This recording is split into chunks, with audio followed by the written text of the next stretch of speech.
संजय राऊत यांच्या पुस्तकावर नीलम गोरे यांनी ही टीका केली आहे। राऊतांनी केलेल्या आर्थिक गैरव्यवहारामुळे त्यांच्यावरच नरकात जाण्याची वेळ आली असं नीलम गोरे म्हणाले। राऊत फक्त टीआरपी मिळवण्याचा प्रयत्न करतात, स्वतःच राजकीय नाणं वाजवून घेण्याचा प्रयत्न ते करतात असं म्हणत नीलम गोरे यांनी जोरदार टोला लगावलाय।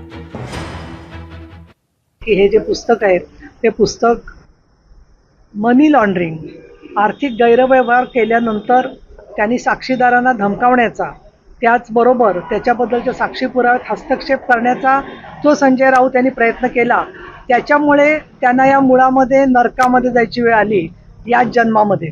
आणि त्यामुळे तिथे ते आता असं आणतायत की जणू काहीतरी ते मोठे स्वातंत्र्यवीर आहेत आणि त्याच्यामधून सगळा टीआरपी मिळवण्याचा त्यांचा प्रयत्न आहे। पाटकर ताई यांनी जे सगळे पुरावे दिले होते कोर्टासमोर, त्याबद्दल त्यांना धाकदपटशा दाखवला गेला, त्याची कोर्टाने दखल घेऊन मग त्यांना तुरुंगात टाकलेलं आहे। त्यामुळे खरं तर या पुस्तकाचं श्रेय जे आहे ते त्यांनी पाटकर ताईंना द्यायला पाहिजे। त्या पुस्तकाच्या टीआरपीच्या माध्यमातून परत एकदा स्वतःचं राजकीय नाणं वाजवून घेण्याचा हा संजय राऊत यांचा प्रयत्न। लोकशाही मराठी ऐका, पहा, जागरूक रहा।